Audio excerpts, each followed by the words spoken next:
The events in this program are inspired by a true story. Names, dates, and details have been changed. Viewer discretion is advised.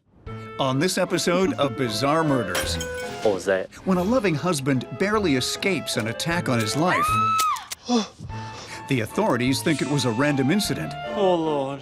But the husband is convinced he's a man marked for death. You're a dead man, Gary. Is he on a downward spiral of paranoid delusion? My days are numbered. Or is there really a killer lurking around the corner, waiting to finish the job? It's the devil. The devil's coming for poor old Gary.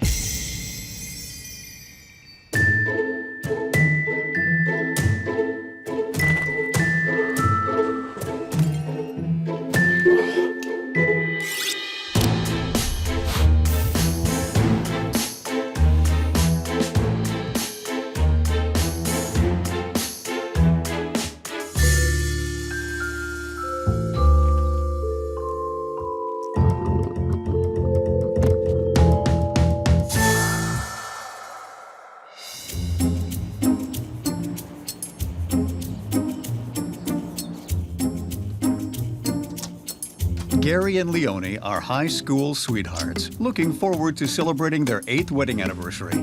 Something sure smells lovely. I've been baking cupcakes. It's a beautiful morning, honey. Did you make us reservations at the bowling alley? Sure did. I got us a surprise for dinner, too. We're all set. That's my gal.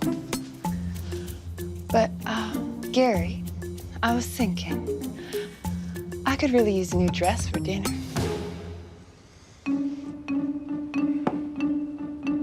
Well, I suppose it is our anniversary. Thank you, sweetie.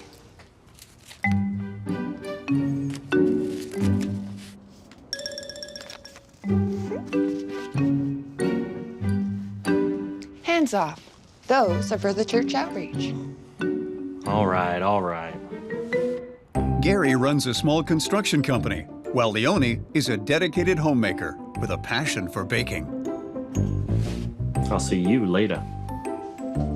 They're active members of the community, upright folks who never miss Sunday service and steer clear of vices like alcohol and gambling. Gary coaches youth football on weekends, while Leonie spends her spare time helping out the less fortunate.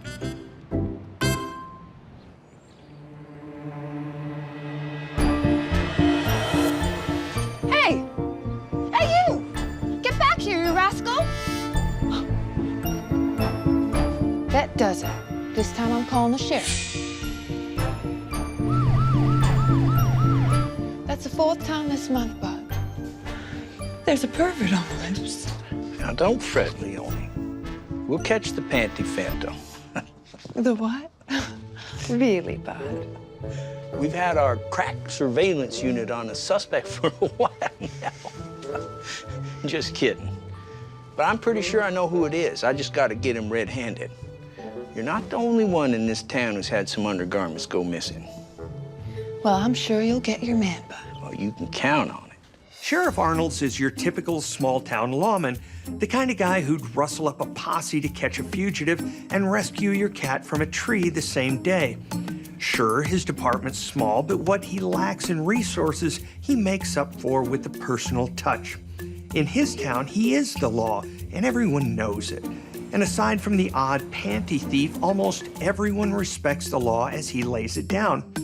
But no town is 100% free from serious crime, and Arnold's town is no different. Gary and Leonie return from their anniversary night out in high spirits. 3 doubles and a turkey. It doesn't get much better than that. Don't let it get to your head, dear. What was that? Wait here, honey. But their celebration suddenly becomes a nightmare when they find a stranger in their house.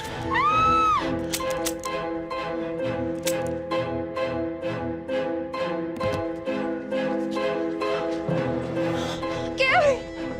Are you all right? Help! Somebody help me! It's Leonie Culpepper. Someone just tried to kill Gary at our house. Get the sheriff. Talk about a close call. I mean, finding some guy armed with a gun in your house usually doesn't end well. And despite what you might see on TV, guns actually don't jam all that often. So Gary's a very lucky man.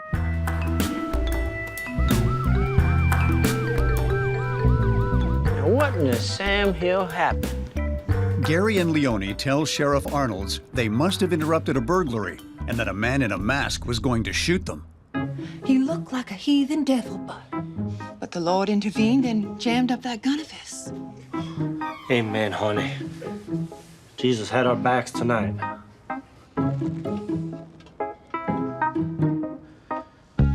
Whoever it was looks like he helped himself to a snack. Anything else missing? Why, he took my mother's gold rim coffee service. I mean, is nothing sacred? That it? Well, Bud, some of the underwear is missing from my laundry line. What? You gotta be kidding me. Well, unless panty steal is getting contagious around here, looks like someone just crossed the line into felony territory. You said the other day you knew that was, right?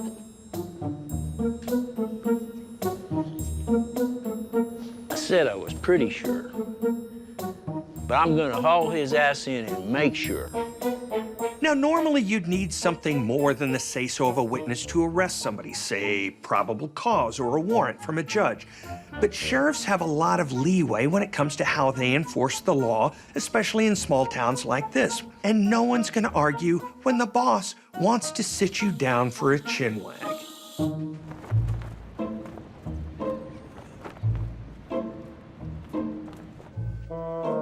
See, Mr. Sheriff, I've tried to stop. I have. You see, I just don't know, Sheriff.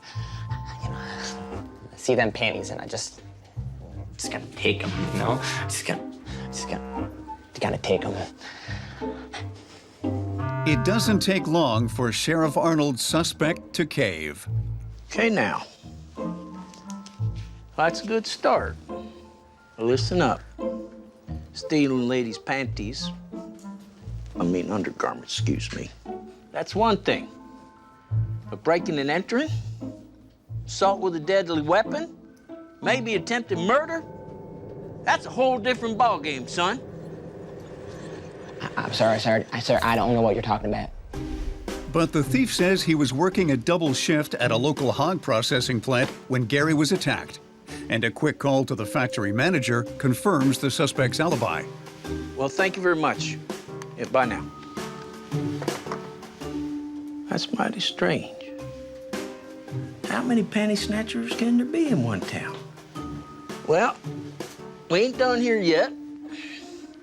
Maybe a couple of nights in my guest suite will cure you of that thieving habit of yours. Stand up. Our sheriff thought he'd close this case faster than a scalded cat, as they say in Texas. But things ain't ever that simple, and now he's got some serious worry. 'Cause in a small town like this, word gets around. Not only is there a gunman at large, but everybody knows it, and they're looking to Arnold's to catch him. It's all part of being the biggest lawman in town. In the days following the attack, Gary becomes increasingly afraid that his attacker will return, so he takes steps to protect himself. Gary, that you? I got you some medication to help you sleep, dear. Gary, what's that? Can't rely on Jesus alone, sweetie. So I got this here peacemaker. Got to look out for my own self. Well, just don't bring it to the dinner table. Makes me nervous. Here, take one of these. You can't blame a guy in this situation for arming up. Hell, I would. A man's house is his castle, after all, and for all Gary knows, the masked marauder could be fixing to come back and get rid of the witnesses. But it's a fine line between being on high alert and seeing enemies everywhere. Unable to shake the fear that the man in the mask will come back, Gary's nerves start to unravel. Dear Lord, please help the sheriff catch that man. Who's there? I got a gun. I'll shoot if I have to.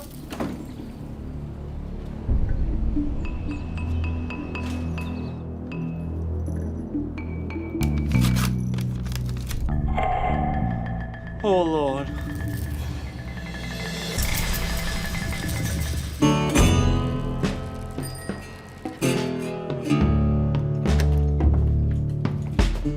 As the days go by with no news from Sheriff Arnold's, Gary's fear starts to get the better of him. He barricades himself at home, hopefully safe from the outside world.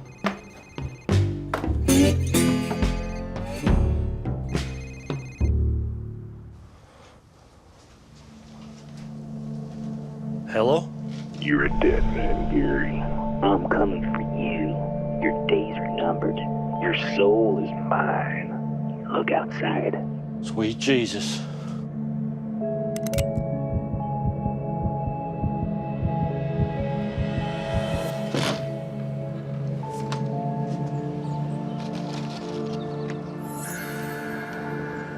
It's the devil. The devil's coming for poor old Gary. Oh, Lord. Satan's got my number. Oh, Lord. Yep, it sure looks like someone's out to get Gary, or at least mess with his head big time. From where I'm standing, this looks like a classic stalker situation. Now, a lot of stalkers don't actually want to kill their victims. I mean, then all the fun would be over, right? But as far as Gary's concerned, his days really are numbered, and that'll put the scare into anybody. Now he thinks the devil himself is on his tail, bud. It's just too much to bear.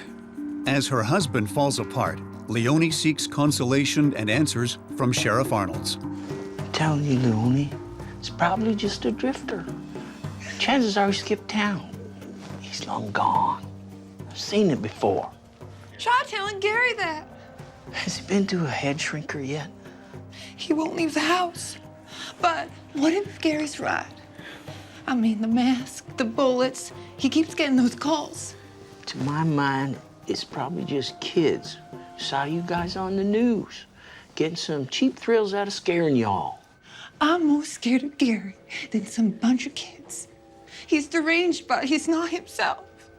Sheriff, he bought a gun and he's taken to the bottle.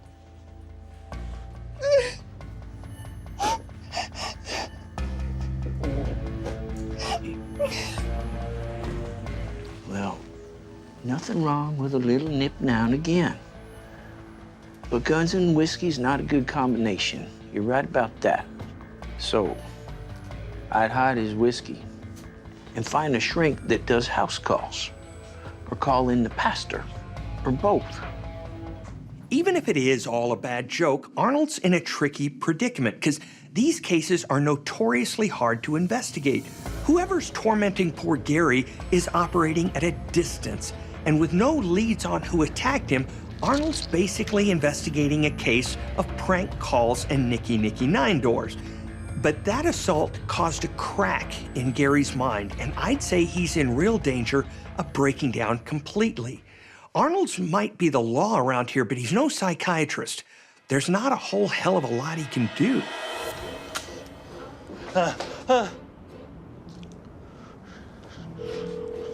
My days are numbered. But I don't know what to do. He's getting worse. I'm afraid he'll do something to me. Now, why don't you come on down to the office? I can send a patrol car around. Escape? My days are numbered. Hey, who are you talking to? Leonie, what's going on? Is it him? No. No, honey. Remember what the pastor told you. Keep the Lord close to your heart. Yes. Give me the gun. Okay. No, I need that. Give it back. I need it. I need that. Step away. I need that. Give me it. Ow, you're hurting me. Ah! Criminy!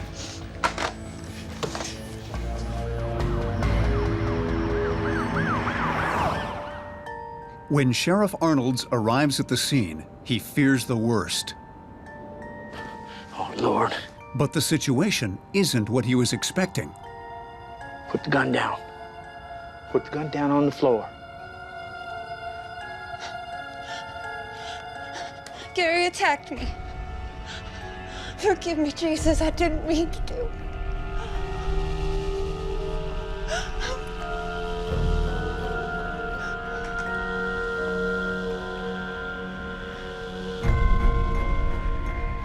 Yeah, Betty, it's Arnold's. I'm gonna need backup and ambulance right away. Got a male gunshot victim. Vital signs absent. Roger. Everything's gonna be just fine, Leone.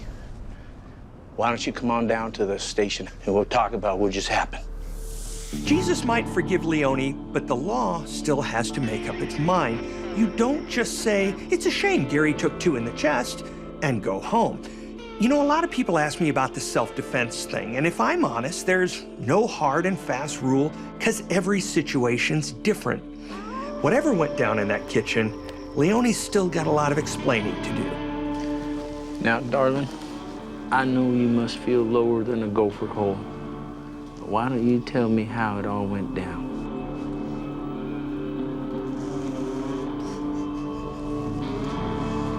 I was on the phone with you and he just snapped. Oh, God, it was awful. Leone tells Sheriff Arnold's that she had no choice but to defend herself. I knew he was gonna kill me. He came at me with a gun, but I managed to get it away. But then it went off. It went off twice. The first one was an accident, but it didn't stop him. He had the strength of 10 men. So I fired a second shot. It's a crying shame. Crying shame. What happens now? Well, we're processing the scene. The coroner's got to weigh in. The prosecutor. But from where I sit, you did what you had to do.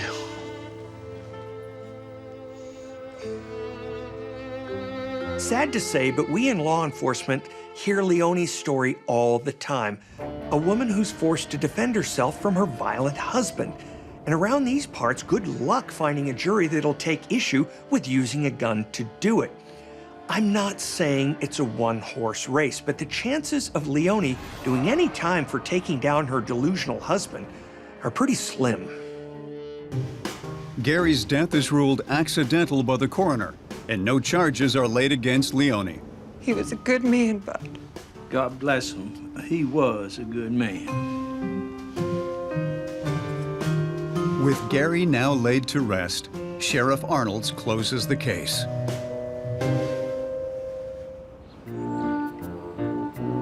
And bless this food, O Lord, so that it may nourish our body and soul. Amen. I do so love your manly praying voice, dear. With Gary's generous life insurance policy, Leone starts rebuilding her life. Now, what was the surprise you said you had for me? She eventually meets a new man at church, a successful car salesman named Ralph. After a brief courtship, they get married, and Ralph moves into Leone's house. A sedan! Oh, Ralph, you should have. You're so good to me.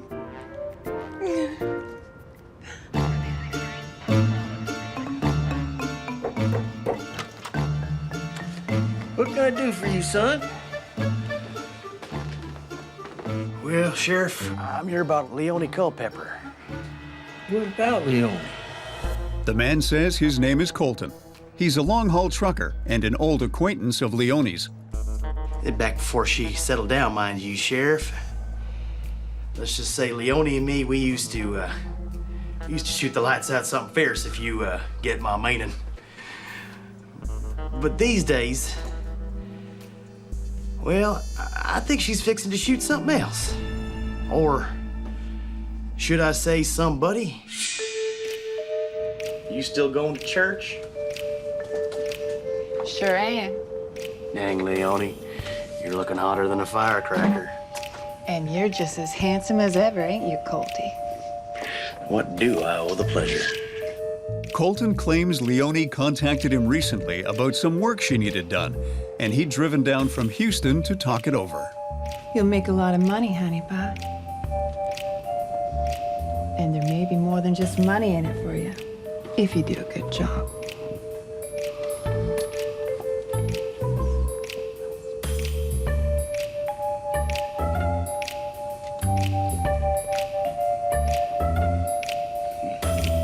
Colton reveals that Leonie asked him to kill her second husband, Ralph. You don't care how exactly. Just that it gets done. Well, hell's bells, son. That's quite a yarn. How do I know you just ain't yanking my chain? Because she paid me $5 large up front, sir. Colton says he had no intentions of killing anyone, but just in case Leonie thought he'd turn her in, he pretended to go along with the plan. I come straight here. She got war paint on, Sheriff. I swear. Just when you think you know someone, bam. Turns out they're the devil in disguise. A cupcake baking housewife hiring a hitman sounds pretty unlikely. But Arnold's is looking at Leonie in a whole different light now, and he's wondering just how accidental Gary's death really was. Looks like the long-closed case of Gary and the man in the mask just got reopened. When you supposed to see her next? Matter of fact, I'm supposed to see her this afternoon. Well, if all this is true, and I ain't saying that it is, then I got a job for you too, boy. You know what a wire is? To find out if he's telling the truth, Sheriff Arnold's has Colton wear a wire to record his meeting with Leonie. You're good and deputized now. I want you to record everything, you hear? Yeah, I hear you. Now, if you're pulling a fast one, I swear, I'll sizzle your bacon. Throwing some untrained hayseed into a murder-for-hire case seems pretty dumb, right? But it actually happens all the time. Not all confidential informants are pros, and that can be a good thing because when you need your suspect to incriminate themselves, you don't want your CI to have any whiff of the law on them.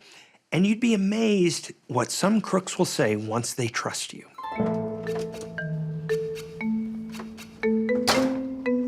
I just knew I could count on you, Colty. While Ralph is at work, Leonie and Colton discuss how to best take him out. Well, shooting him is probably easiest. Just make sure he's dead. The last guy screwed up real bad. Last guy? At first, Colton thinks Leonie means she tried to take out Ralph once before, but he quickly realizes she's talking about Gary. Leonie tells Colton that being married to Gary was like living in a cage, and the only way out was to get rid of him for good. And she'd found the perfect person for the job, somebody no one would suspect. The plan was simple: give the vagrant a gun, a disguise, and a key to the house, and tell him to make it look like a break-in. But her man botched the job. When the gun jammed and the would-be killer fled, Leonie knew she had a problem on her hands. So now Leonie has to stall an attempted murder investigation until she thinks of another way to get Gary out of the picture. You talk about your first world problems. She tries to pin suspicion on the panty phantom, but the guy has an alibi and Gary now has a gun of his own. She can't exactly ask the homeless dude to give it another try. I mean, he's long gone anyhow. So what's a wife who wants her husband dead to do? He screwed up real bad. So I just had to kill stupid old Gary myself. Leonie's admission on the wire brings Sheriff Arnold's calling with an arrest warrant. So much for self-defense. But why, Leonie? Gary was a good man. He might have been a good man, but he was a cheap son of a bitch. He'd squeeze a dollar bill till Washington hollered. I wanted more, Bud. Like dinner out more than once a year. But Gary just didn't care. His life was pouring concrete and coaching ball. Leonie says that depending on Gary for money was suffocating her, but divorce was out of the question. She risked being left with nothing. Gary, however, had a life insurance policy worth $250,000. So you're saying that Gary was worth more dead than he was alive? That's about the all of it, Bud. Get the sheriff! Leonie tells Sheriff Arnolds that when the homeless hitman failed to kill Gary, she needed a new plan. And Gary's reaction to the assault gave her an idea. Leonie spread the word that Gary was becoming increasingly unstable. I just don't know, Pastor. I got him some sleeping pills, but they just don't work. He's been pacing all night. I've been scared for my safety. Leonie realized that if she took advantage of Gary's fear that someone wanted him dead, she could lay out the groundwork for a claim of self-defense before killing him herself. So Leonie kept the pressure on until Gary was close to snapping. You're a dead man, Gary. I'm coming for you. Your days are... You're numbered and your soul is mine. There's an old Ingrid Bergman movie called Gaslight about a guy who tries to convince his wife that she's going insane in order to cover up a murder he'd committed years before. And that's exactly what Leonie does. She gaslights her husband, manipulating his paranoia to make him think there's a killer around every corner. And as an added bonus, if Gary ever figures out it's Leonie all along, he'll have no credibility. In any case, it wouldn't be hard for anyone to believe Gary was capable of attacking Leonie and that she would defend herself accordingly. Even I have to admit it was a brilliant plan. So, how does Ralph figure in all this? Well, Leonie tells Sheriff Arnolds that when Gary's insurance money started to run out, she started looking around for another husband with a good insurance policy. besides, Bud, once I got a taste of living by my own rules, I just knew I couldn't go back. At least not for long. Why didn't you just get a job like regular folk? Doing what? Cupcakes make you fat, not rich. So you figured you'd married Ralph and get away with murder a second time, huh? It worked once. Why not? You're a real piece of work, Leonie. You had us all fooled, make no mistake. But you're going to prison for life if you're getting a day. And that's something you can hang your apron on. Now stand up. Leonie's charged with first-degree murder and conspiracy. Sentenced to life without parole, she consoles herself by volunteering in the prison kitchen. You know, pushing someone over the edge ain't easy, even when they're already halfway there. It takes the kind of planning only a psychopath is capable of. Gary might have been bugging out, but he wasn't crazy. He knew in his bones someone was out to get him. He just didn't realize it was his own wife. Leonie fooled a lot of people, but she couldn't get away with it forever, because here's the thing. You just can't gaslight the law. Sooner or later, we'll see behind the mask, and you'll be behind bars.